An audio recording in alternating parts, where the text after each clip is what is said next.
Thanks for being here. This week, the world marked World Environment Day, and the spotlight is firmly on one of the most pressing environmental threats of our time, plastic pollution. With the theme Ending Plastic Pollution Globally, this year's campaign is a wake-up call to government, corporations, and individuals alike to take urgent and meaningful action to reduce the harmful impact of plastic waste on our planet. From our waterways to our food systems, plastic is everywhere. But so too is the momentum for change. Our correspondent, Bettina Uweli, takes us through the key messages and urgent call to action from experts and advocates. We'll try to bring you that report. We don't have that report at the moment, but we do have our guests with us in the studio. Oh, yes, indeed. We're going to be joined by two guests. The very first is an environmentalist, and also we do have a climate resilient guest as well. So that's Deji Akinpelu and David Omobomi. Did I get that? Omaomi. Is it Omaomi? Yeah. That's what I had here. Okay, thank you very much for joining us. All right, I think we have the package from our colleague, Bettina Uweli. Let's take it, and then we'll come to our guests in the studio. Every year on the 5th of June, World Environment Day is observed globally.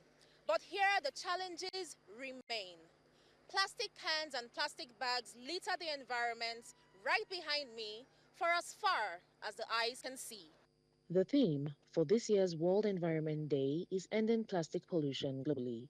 With the Republic of Korea serving as the host country, there has been emphasis on the urgent need to address plastic pollution, which continues to threaten ecosystems and human health worldwide.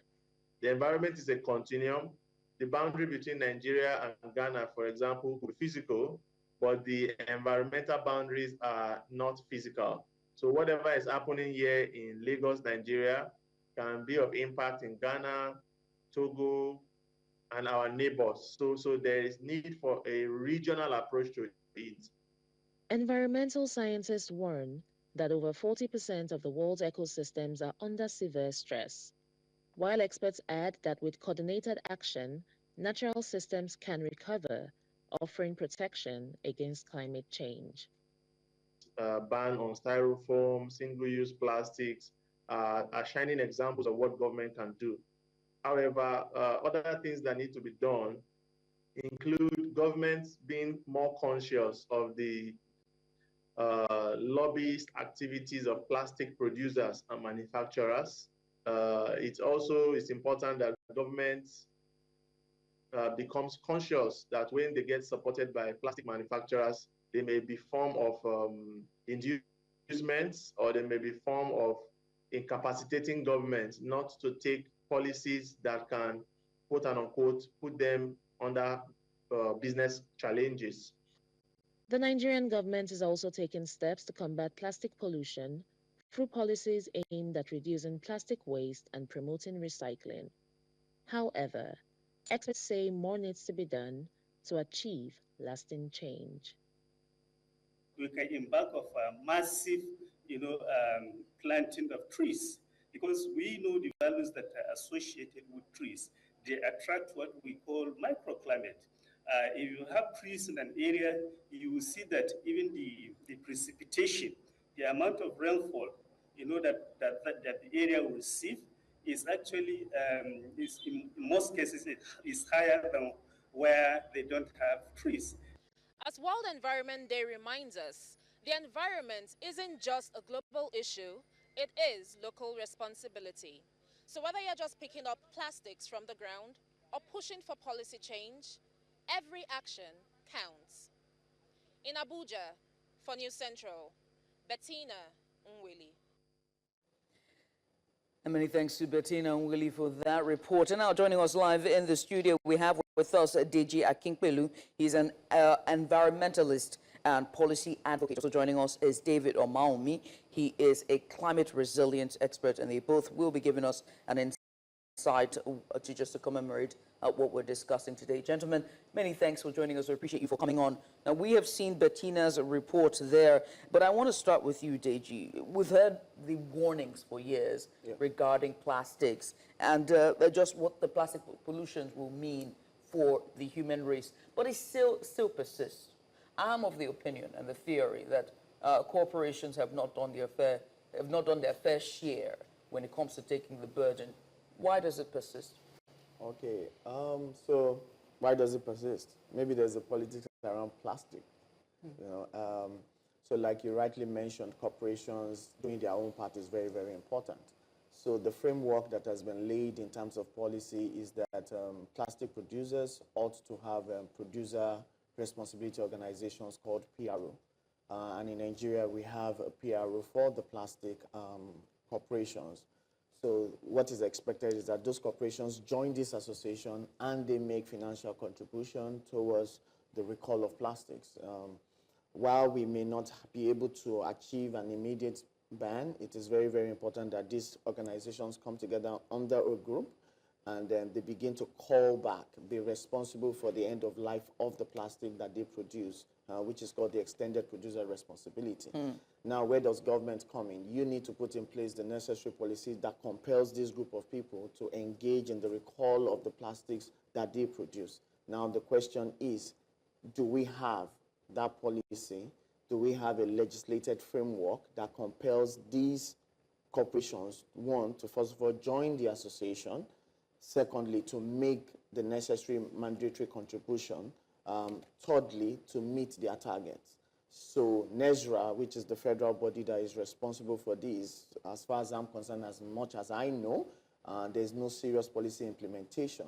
What we still do is just to come every together. COP23, every COP28. Yeah, and have a party with these corporations, you know. So it's the big question. And in a city like Lagos, when you say, oh, we are banning single-use plastics, and the big elements of this plastic, which is PET bottles, sachet water, we are saying, no, we are not banning. So what exactly are we doing? The Lagos plastic policy, for instance, has been in formulation for years, for up to 3 to 4 years. And then what we are hearing now is, oh, you are trying to implement. But the big item, the PET bottle, who is legislating that it is compulsory for the makers of these bottles to join their producer responsibility organization and to begin to pay for the recall of these items. Are they not currently? So it is voluntary. So they do it at will. So you hear of beach cleanups, you hear of the PRO is... Does that mean we don't have like a law or policy around that? We don't have any legislated policy that compels you as a as a plastic producer to join a PRO. You don't have to join. You can, plastic producers can come, 3 of them can come and form one, another set can form another one. Interesting. You understand? But but we have to legislate it. So what you have is, I don't want to say cosmetic because I don't want to a bit offend them, because on the side of the producers, I think they are aware that there's something called extended producer responsibility. But the producers will tell you today that, why do you expect me to be, to give you reports, for instance, of what we've collected? There's no law mandating me to make it public. But that's what it's supposed to be. Oh, we produced 10 million bottles this year. We've called back 500K or something. I mean, you're just trying to be polite there. It is what it is. If it is cosmetic, it is cosmetic, because we still have this situation. But let's bring in David and just talk about Lagos is a unique place for many reasons. You know, we take things a little different. I mean, I've not heard in other parts of Nigeria where we have at least the efforts to stop the use of plastic and all of that. What's your assessment of the current state of the, you know, how plastic is impacting our environment here in Nigeria and the efforts to mitigate it and recall some of them? Okay, so the plastic menace is now becoming more alarming than we've always thought it was, particularly as research showing plastics in the clogged arteries of brain, stroke patients these days. So it's now becoming more a menace than, just its impact on the environment.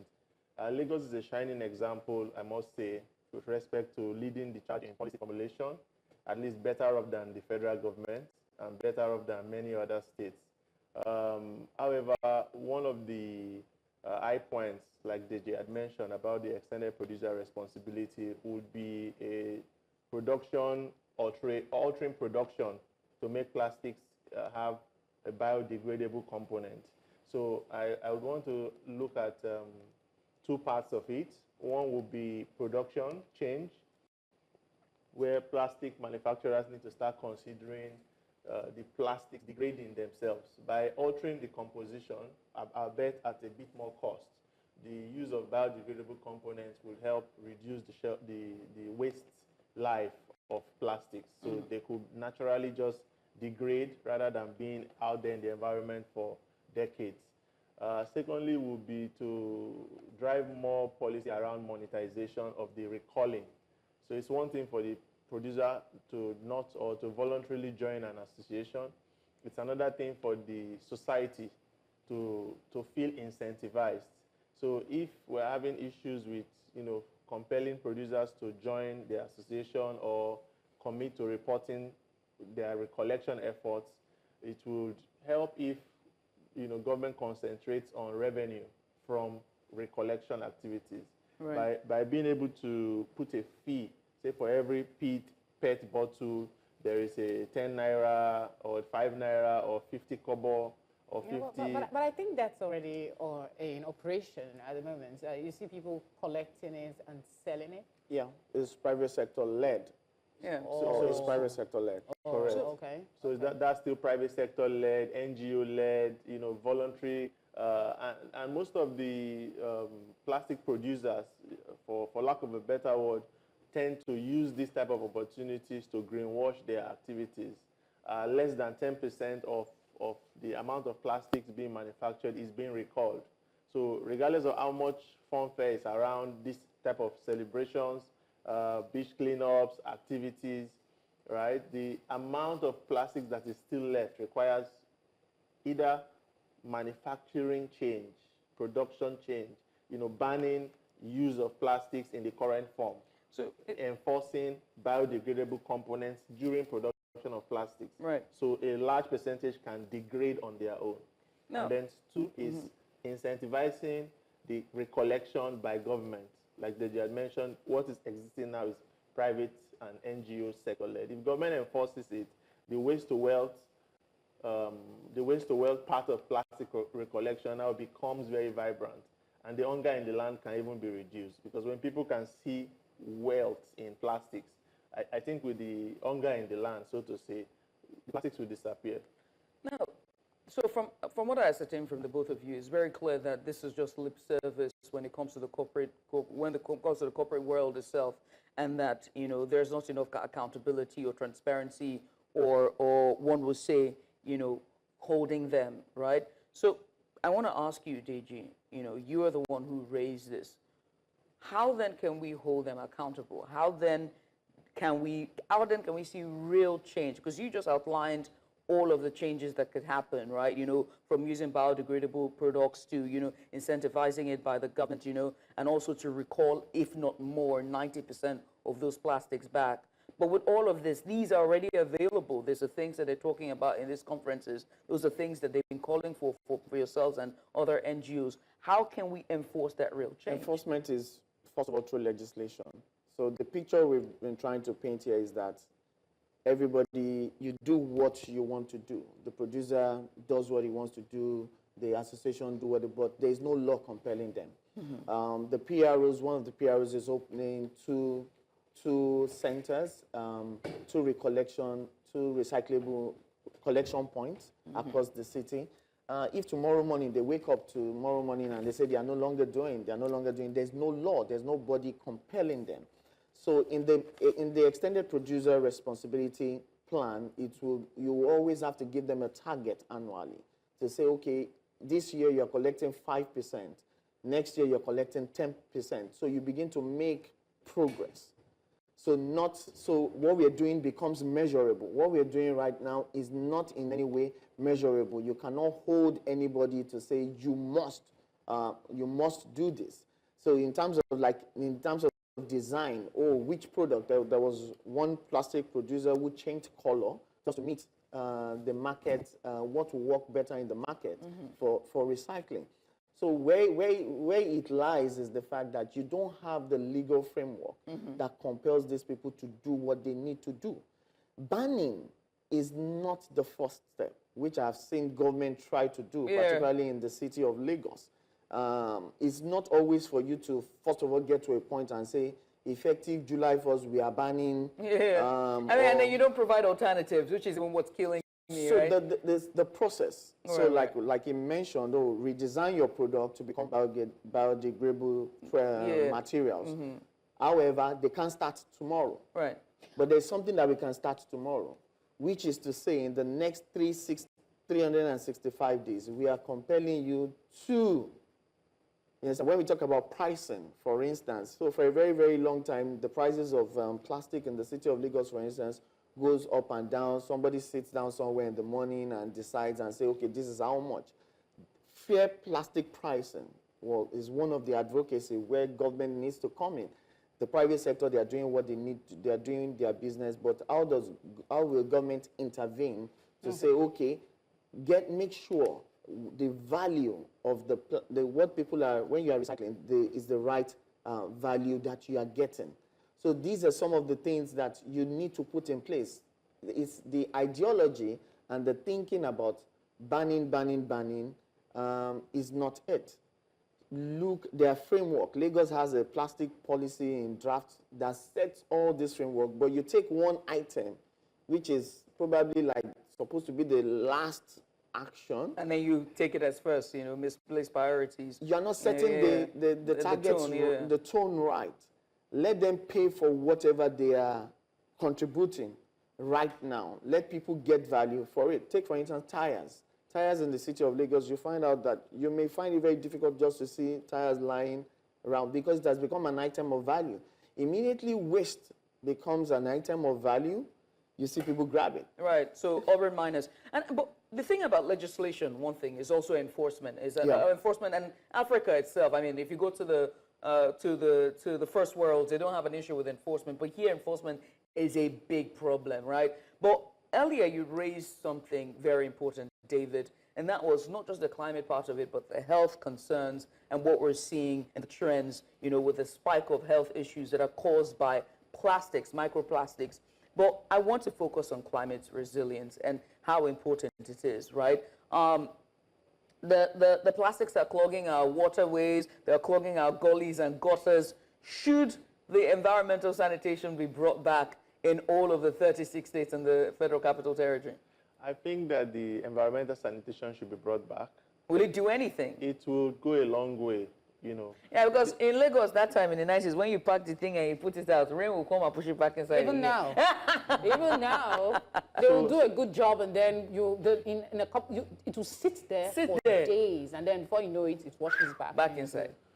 So I think I would want to first loop into what Deji had said earlier on. In an economy or in an environment like this, I would want to support the ban first. We need to first outlaw these things. There's been a lot of conferences, workshops, talk shops, annual celebrations, stakeholder meetings. And if government doesn't start by banning it, it may be the last. You may need to create a lot of changes. But we kind of in Africa tend to, would I say, react from the back. So I think banning it is a shining example as to where government should be starting from, so that producers, people, individuals, small businesses understand that this is an illegal activity. Okay. We've seen reports of businesses going to dump waste on the roadside. We have residents living in highbrow neighborhoods putting waste in their boots and then dumping it right on the highway. So I don't know, we have a mental issue. Yeah, I mean, we know our problem. Okay, go ahead. Sorry. So let me come in a bit. So in terms of banning, why can't we ban PET bottles and sachet water? Why are they becoming an exemption? Thank you. Now, It's capitalism. You can't ban sachet water because of your own failure as a government. Without being able to provide clean water. Clean water. It's a phenomenon that grew over time. Right. You understand? It's not even practicable. You can ban straws, you can tell people, bring your bags, to shopping malls. You can do all that. So, but what I'm trying to say is, what are you doing about the composition of plastic? PET bottles, sachet water, they are the real, not straws, are the minute part of it. Okay, let's explore that conversation, because we're looking at solution long term. Yes, we have the temporary ones, ban it, do that, but you said something that I really want you to expand on. Altering the composition of plastics. Is this something that is practicable and doable in Nigeria across board? Because most of the things we're talking about is only very rampant in Lagos. You have take your bag. I don't hear it from other states. So across board, will this be something practicable? Can I just say something very quickly while you ruminate on that question? It's the fact that it's plastics. You're sitting down here. Your phone pouch is plastic. The biro is plastic. Your glasses, the frame is plastic, right? And so plastic has now been integrated in our everyday life, that we seem to forget that it's not just the PET bottles and the pure water and the plastic bags that we use to carry our groceries, but it's also the pill bottles that has, this thing. It's also the inhaler, the cartridge. Yeah, but we have to start somewhere. It's also the makeup, your makeup case. It's a lot, right? And so it's so much integrated into our lives that how can that altering the composition of the plastics can integrate in every of those sectors? Okay, I'll shoot on two fronts. First is production modifications. There is no two-way about it. And research, there is abundant research that has shown that plastics can degrade, or packaging solutions can be made with part biodegradable elements that help them break down rather than just sit over in our oceans and our drains for hundreds of years. So government's biggest win could come from enforcing, including in the legislation, production modifications, being intentional about the composition of materials used in plastics. It's far cheaper to create plastics that live longer. Very ironic, right? And then this research that is now available, it just makes common sense that we do as much as we can to change whatever we have on the table. That's the first fix we can start with. And then secondly is the integration of plastics into our lifestyles. The plastic menace was as recent as the 1950s. And I think advertising, I think marketing, I think guys like you need to consider. When I mean guys like you, I'm talking about the media needs to consider the labeling options against plastics. Right. Just like you have on cigarette packs, this will kill you. Just like you have, enforcing certain type of labeling, we need to begin to, will I use the word, shame plastics, or make people more aware, because we seem to have forgotten, what plastics really are. Plastic is now branded as lifestyle. Yeah. It's now branded as part of being human. Your smartwatches. Your bags, your everything. Yeah, so just like yesterday we were talking about something, and I'm one for environmental health, but we're talking about something, and Judith, you mentioned let's ban the internet. Delete the internet. That's a dream. I'm being a realist here. It will be impossible to eradicate it completely. Correct. That is my view. Yeah. But there are things we can do to minimize the impact, and you've suggested one that I really think, deserves some attention. But there's something else you said, and legislate. What would a legislation on environment, not just on pollutants like plastic, but legislation for our environment here in Nigeria that will be not just paperwork, but something we can use? Yeah. So legislation doesn't solve the problem entirely. I know it's, but let's have the laws. Do we have first of all even have the law, then I can make my demand. So as an advocate, I can't harass the PRO and say, give me your callback report.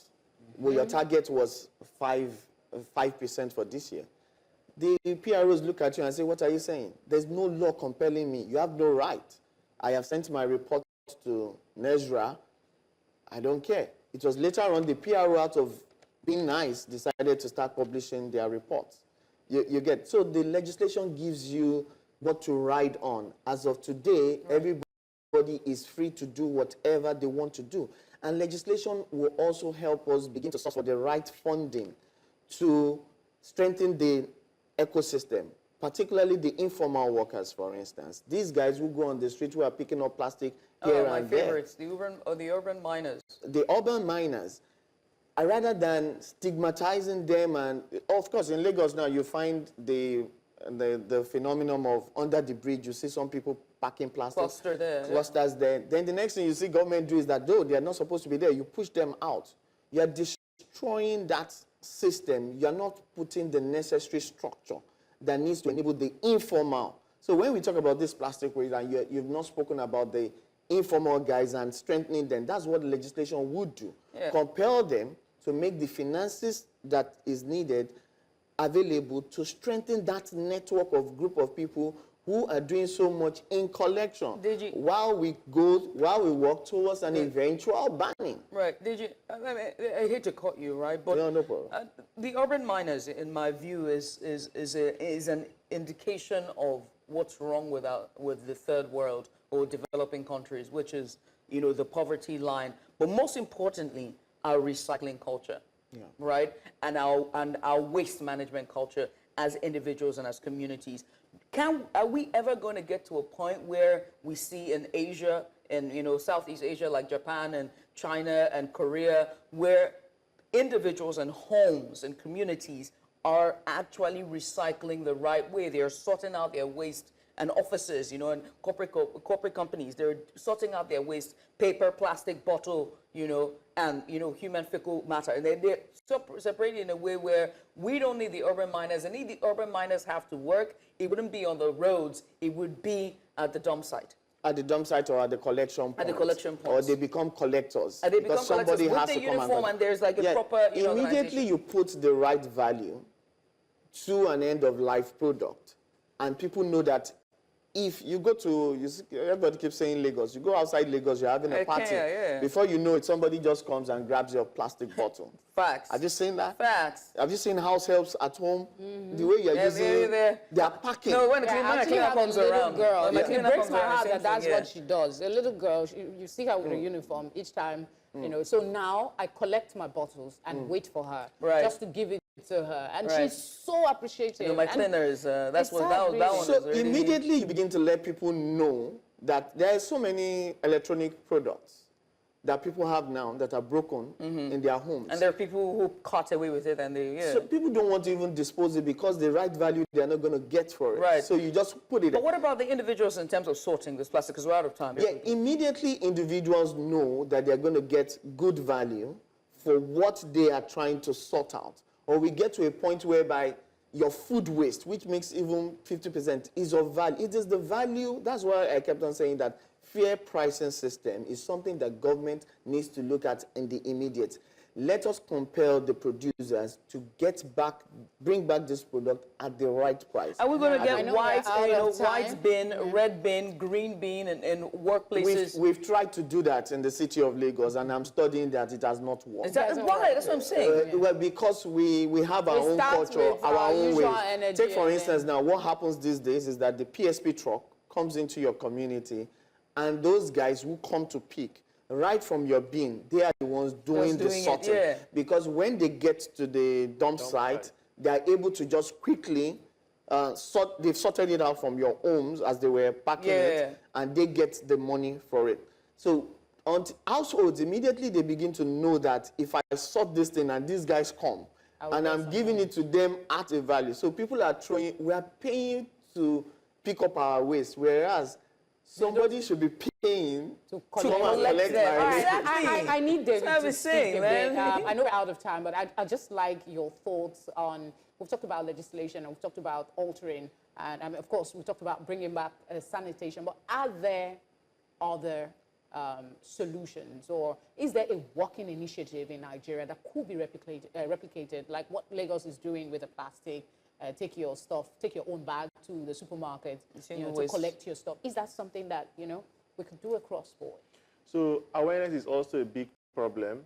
You see people going to eateries, getting superstores, and getting 5 packs, single-use plastics for 5 different items. I most times freak out in trying to explain to the waiter, that you can't give me 1 nylon for my toothbrush, 1 nylon for my brush, 1 nylon for the toothpaste. Yeah, but I bought Jik now. And the reaction they give to me is, you are one out of a lot of a million, because we have educated people who come here and scream at us.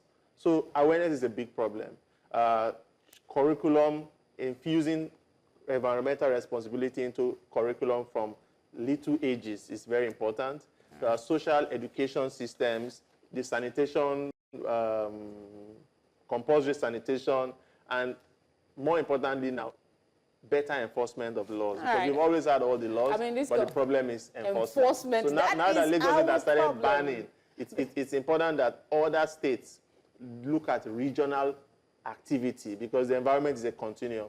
And most of the waste that gets out into the ocean are from land-based sources. So the plastic you see in Lagos are not necessarily always generated in Lagos. They've come all the way from Kogi, Lokoja, and all parts of Nigeria.